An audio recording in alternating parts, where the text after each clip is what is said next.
ഒരു തിരഞ്ഞെടുപ്പ് ഫലം എങ്ങനെയാണ് ഒരു പാർട്ടിയുടെ ഉറക്കം കെടുത്തുന്നത്?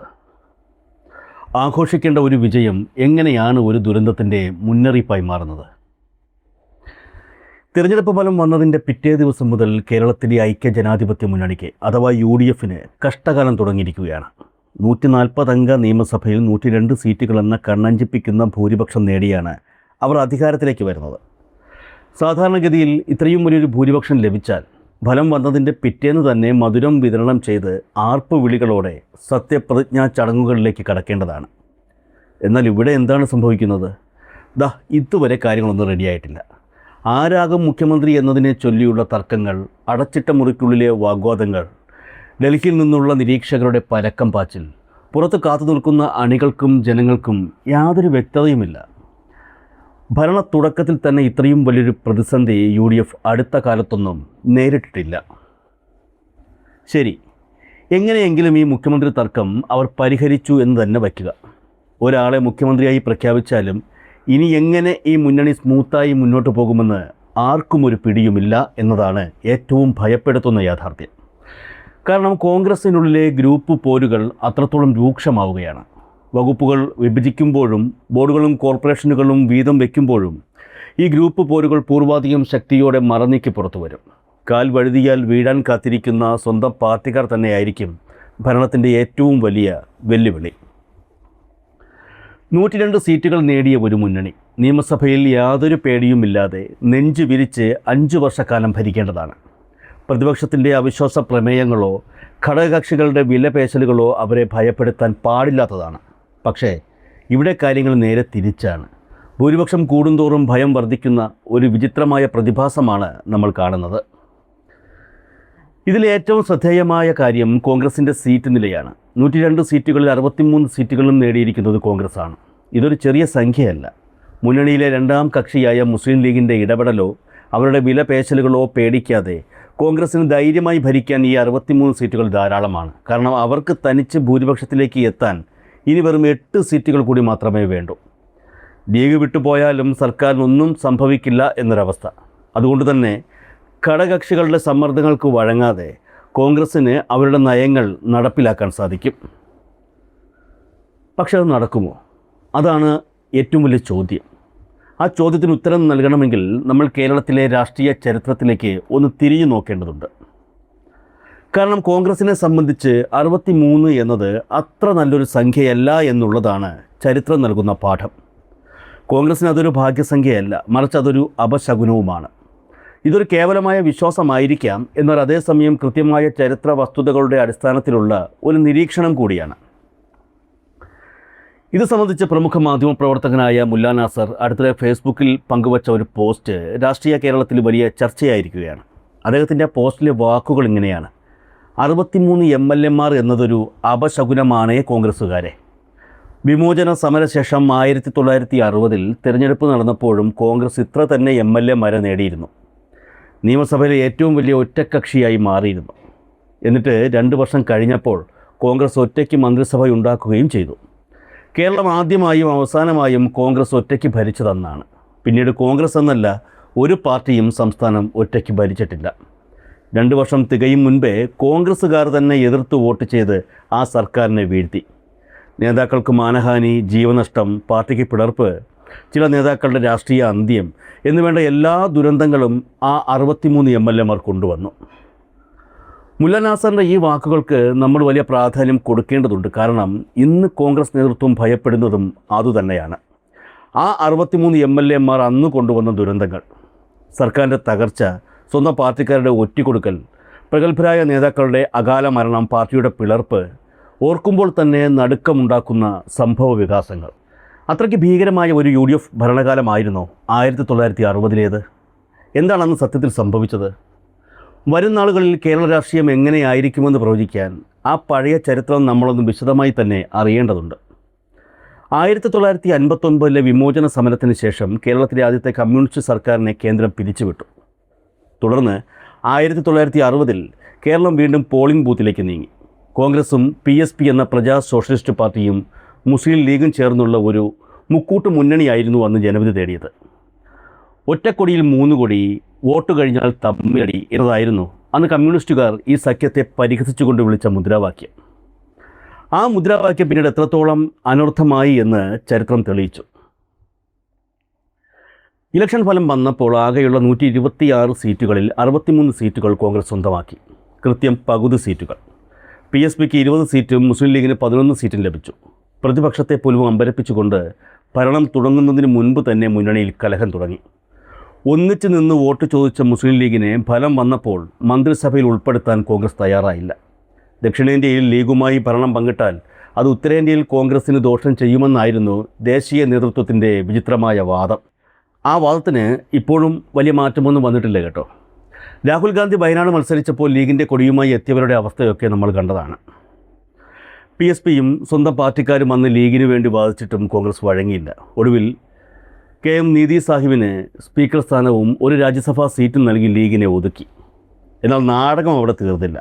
63 MLA-മാരുള്ള കോൺഗ്രസ് മുഖ്യമന്ത്രി സ്ഥാനം വെറും 20 MLA-മാർ മാത്രമുള്ള PSPയുടെ നേതാവ് പട്ടം താണുപിള്ളയ്ക്ക് വച്ചു നീട്ടി. തിരുവിതാംകൂറിലെ തലയെടുപ്പുള്ള നേതാവാണ് പട്ടം എന്നൊക്കെ ന്യായീകരണം പറഞ്ഞെങ്കിലും യഥാർത്ഥ കാരണം അതായിരുന്നില്ല. വിമോചന സമരത്തിലെ മുന്നണി പോരാളികളായ R ശങ്കറും PT ചാക്കോയും കോൺഗ്രസിലുണ്ടായിരുന്നു. ഇവർ രണ്ടുപേരും തമ്മിലുള്ള അധികാര വടംവലിയും ഗ്രൂപ്പ് പോരുമായിരുന്നു മുഖ്യമന്ത്രി സ്ഥാനം അടിയറവ് വയ്ക്കാൻ കോൺഗ്രസിനെ പ്രേരിപ്പിച്ചത്. R ശങ്കറിനെ മുഖ്യമന്ത്രിയാക്കാൻ താൽപ്പര്യമില്ലാത്തവർ ചരട് വലിച്ചാണ് പട്ടത്തെ കൊണ്ടുവന്നത്. അങ്ങനെ 1960 ഫെബ്രുവരി 22-ന് പട്ടം താണുപിള്ള മുഖ്യമന്ത്രിയായും കോൺഗ്രസിൻ്റെ R ശങ്കർ ഉപമുഖ്യമന്ത്രിയായും അധികാരമേറ്റു. പക്ഷേ അതൊരു സമാധാനപരമായ ഭരണമായിരുന്നില്ല. പട്ടം താണുപിള്ളയുടെ ഏകാധിപത്യ പ്രവണതകൾ കോൺഗ്രസ് നേതാക്കളെ ശ്വാസം മുട്ടിച്ചു. ഉപമുഖ്യമന്ത്രിയായ R ശങ്കറിനെ പോലും അദ്ദേഹം പരിഗണിച്ചില്ല. തൊട്ടടുത്ത മുറിയിലിരിക്കുന്ന മുഖ്യമന്ത്രി പട്ടം താണുപിള്ളയ്ക്ക് കോൺഗ്രസിൻ്റെ ആഭ്യന്തരമന്ത്രി PT ചാക്കോ ഫയലുകൾ അയച്ചിരുന്നത് രജിസ്റ്റേർഡ് പോസ്റ്റിലായിരുന്നു. ആ ഭരണം എത്രത്തോളം വഷളായിരുന്നു എന്ന് മനസ്സിലാക്കാൻ ഈ ഒരു സംഭവം മാത്രം മതി. ഒടുവിൽ അസഹനീയമായപ്പോൾ ദേശീയ നേതൃത്വം ഇടപെട്ട് പട്ടം താണുപിള്ളയെ പഞ്ചാബ് ഗവർണറായി നിയമിച്ചു. തുടർന്ന് 1962 സെപ്റ്റംബറിൽ R ശങ്കർ കേരളത്തിൻ്റെ മുഖ്യമന്ത്രിയായി. കേരള ചരിത്രത്തിലെ ആദ്യത്തെയും അവസാനത്തെയും കോൺഗ്രസിൻ്റെ ഏകകക്ഷി സർക്കാർ. PT ചാക്കോ ആഭ്യന്തരമന്ത്രിയുമായി തുടർന്നു. പിന്നീട് അങ്ങോട്ട് കേരളം കണ്ടത് സമാനതകളില്ലാത്ത രാഷ്ട്രീയ ദുരന്തങ്ങളുടെ ഘോഷയാത്രയാണ്. പാർട്ടി നേതൃത്വവും ഭരണവും ഒരുവിധം മുന്നോട്ട് പോകുമ്പോഴാണ് ആഭ്യന്തരമന്ത്രി PT ചാക്കോ ഒരു കാർ അപകടത്തിൽപ്പെടുന്നത്. തൃശ്ശൂർ നഗരത്തിൽ വെച്ച് അദ്ദേഹം സ്വയം ഓടിച്ചിരുന്ന കാർ ഒരു ഉന്തുവണ്ടിയിൽ തട്ടി. അതൊരു വലിയ അപകടമൊന്നും ആയിരുന്നില്ല. എന്നാൽ ആ കാറിൽ ഒരു സ്ത്രീ ഉണ്ടായിരുന്നു എന്ന വാർത്ത കാട്ടുതീ പോലെ പടർന്നു. ആ സ്ത്രീ ആരാണ്? അത് മന്ത്രിയുടെ ഭാര്യയല്ല എന്നൊക്കെയുള്ള വാർത്തകൾ അന്ന് കേരളം മുഴുവൻ ചർച്ച ചെയ്തു. കോൺഗ്രസിലെ തന്നെ ചാക്കോയുടെ ശത്രുക്കൾ ഇതൊരു വലിയ ആയുധമാക്കി. ജ്യേഷ്ഠാനുജന്മാരെ പോലെ കഴിഞ്ഞിരുന്ന ശങ്കറും ചാക്കോയും തമ്മിലുള്ള ബന്ധം അതോടെ പൂർണ്ണമായും തകർന്നു. 1964 ഫെബ്രുവരി 14-ന് ചേർന്ന DCC പ്രസിഡന്റുമാരുടെ യോഗത്തിൽ വെച്ച് ചാക്കോയുടെ വകുപ്പുകൾ എടുത്തുമാറ്റാൻ ആവശ്യമുയർന്നു. മുഖ്യമന്ത്രി ശങ്കർ അത് നടപ്പാക്കി. നിയമസഭാ കക്ഷി യോഗത്തിൽ വെച്ച് ചാക്കോയിൽ തനിക്ക് വിശ്വാസം നഷ്ടപ്പെട്ടു എന്ന് സാക്ഷാൽ മുഖ്യമന്ത്രി തന്നെ പരസ്യമായി പ്രഖ്യാപിച്ചു. പൂർണ്ണമായും തകർന്നുപോയ അപമാനിതനായ PT ചാക്കോ ഫെബ്രുവരി 20-ന് മന്ത്രിസ്ഥാനം രാജിവെച്ചു.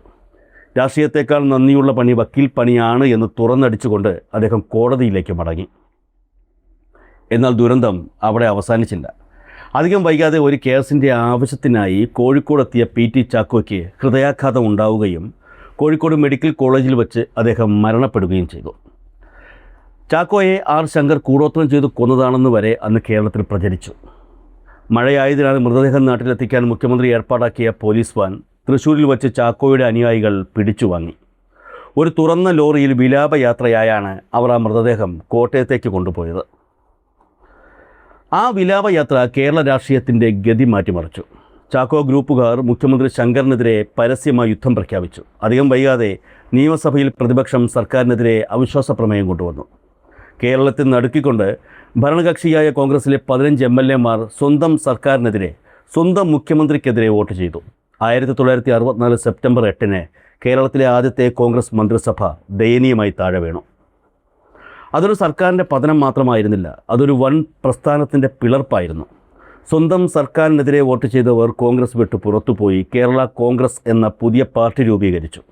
R ശങ്കർ എന്ന അതികായനായ നേതാവിന് പിന്നീടുള്ള തിരഞ്ഞെടുപ്പുകളിൽ തുടർച്ചയായി തോൽവി ഏറ്റുവാങ്ങേണ്ടി വന്നു. ആറ്റിങ്ങലിലും ചിറയൻകീഴുമെല്ലാം അദ്ദേഹം പരാജയപ്പെട്ടു.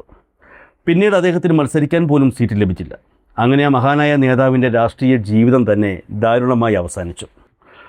ഒന്ന് ചിന്തിച്ചു നോക്കൂ, ഈ പറഞ്ഞ ദുരന്തങ്ങളെല്ലാം ഭരണ തുടർച്ചയുടെ തകർച്ച, പാർട്ടിയുടെ പിളർപ്പ്, നേതാക്കളുടെ മരണം, പരസ്യമായ അവഹേളനങ്ങൾ, ഇതെല്ലാം കോൺഗ്രസിന് സമ്മാനിച്ചത് എന്താണ്? അത് 63 MLA-മാർ എന്ന സംഖ്യയാണ് എന്നാണ് ഈ കഥകളൊക്കെ അറിയാവുന്ന മുതിർന്ന ചില രാഷ്ട്രീയക്കാർ വിശ്വസിക്കുന്നത്. അതുകൊണ്ടാണ് ഏറ്റവും വലിയ ഒറ്റക്കക്ഷി എന്ന പദവി അവർക്കൊരു അനുഗ്രഹമല്ല, മറിച്ച് അതൊരു ശാപമാണ് എന്ന് പറയുന്നത്. ഇന്ന് ദശാബ്ദങ്ങൾക്ക് ശേഷം വീണ്ടും ചരിത്രം ആവർത്തിക്കുകയാണോ? ഒരർത്ഥത്തിൽ നോക്കിയാൽ ഇത്തവണയും കാര്യങ്ങൾ ആ പഴയ 1960-ലെ തിരക്കഥയിലൂടെ തന്നെയാണ് സഞ്ചരിക്കുന്നത് എന്ന് സംശയിക്കേണ്ടിയിരിക്കുന്നു. വലിയൊരു ഭൂരിപക്ഷം, 63 എന്ന അതേ മൃഗസംഖ്യ, അധികാരത്തിനു വേണ്ടിയുള്ള കടിപിടികൾ, പുറത്തുവരുന്ന ഗ്രൂപ്പ് പോരുകൾ എല്ലാം സമാനം. എന്നാൽ ഒറ്റ വ്യത്യാസം മാത്രം, അന്ന് 1960-ൽ ഒരു മന്ത്രിസഭ രൂപീകരിച്ചതിന് ശേഷമാണ് ഈ പ്രശ്നങ്ങളെല്ലാം ആരംഭിച്ചത്. എങ്ങനെയൊക്കെയോ കുറച്ചുനാൾ ഭരിക്കാൻ അവർക്ക് സാധിച്ചു. പക്ഷേ ഇന്ന് അത്രയും സമയം പോലും എടുത്തില്ല. മന്ത്രിസഭ രൂപീകരിക്കുന്നതിന് മുൻപ് തന്നെ, തിരഞ്ഞെടുപ്പ് ഫലം വന്നതിൻ്റെ പിറ്റേന്ന് തന്നെ ശകുനം മുടങ്ങിയിരിക്കുന്നു. അധികാരത്തിൻ്റെ കസേരകളിലേക്ക് ഇരിക്കുന്നതിന് മുൻപ് തന്നെ കത്തിക്കുത്തുകൾ ആരംഭിച്ചിരിക്കുന്നു. ഇപ്പോൾ പുറത്തു വന്നുകൊണ്ടിരിക്കുന്ന ഓരോ വാർത്തകളും ഓരോ പ്രസ്താവനകളും നൽകുന്ന വ്യക്തമായ സൂചന ഒന്നു മാത്രമാണ്: 1960 ആവർത്തിച്ചേക്കാൻ തന്നെയാണ് പൂർണ്ണമായും സാധ്യത. ആ 63 എന്ന സംഖ്യ വീണ്ടും അതിൻ്റെ കരാള രൂപം പുറത്തെടുക്കാൻ പോവുകയാണോ? അന്ന് സംഭവിച്ചതിനേക്കാൾ വലിയൊരു പൊട്ടിത്തെറിയിലേക്കാണോ കേരളം സാക്ഷ്യം വഹിക്കാൻ പോകുന്നത്? ഈ ഗ്രൂപ്പ് പോരുകൾക്കൊടുവിൽ ഒരു സർക്കാർ രൂപീകരിക്കപ്പെട്ടാൽ തന്നെ അത് എത്ര നാൾ ആയുസ്സുണ്ടാക്കും? 1964-ലെ പോലെ സ്വന്തം MLA-മാർ തന്നെ സർക്കാരിനെ താഴെ ഇറക്കുന്ന കാഴ്ച നമ്മൾ വീണ്ടും കാണേണ്ടി വരുമോ? ചോദ്യങ്ങൾ ബാക്കിയാണ്, ഉത്തരങ്ങൾ കാലത്തിൻ്റെ കൈകളിലും. പക്ഷേ ഒന്നുറപ്പാണ്, കേരള രാഷ്ട്രീയം വരും ദിവസങ്ങളിൽ സാക്ഷ്യം വഹിക്കാൻ പോകുന്നത് കേട്ടു കേൾവിയില്ലാത്ത, സസ്പെൻസുകൾ നിറഞ്ഞ അതിഗംഭീരമായ രാഷ്ട്രീയ നാടകങ്ങൾക്കായിരിക്കും. 63 എന്ന അപശകുനം കോൺഗ്രസിനെ വേട്ടയാടാൻ തുടങ്ങിയിരിക്കുന്നു എന്ന് വിശ്വസിച്ചാൽ തന്നെ കാത്തിരുന്ന് കാണാം ഈ ത്രില്ലറിൻ്റെ ക്ലൈമാക്സ് എന്തായിരിക്കുമെന്ന്.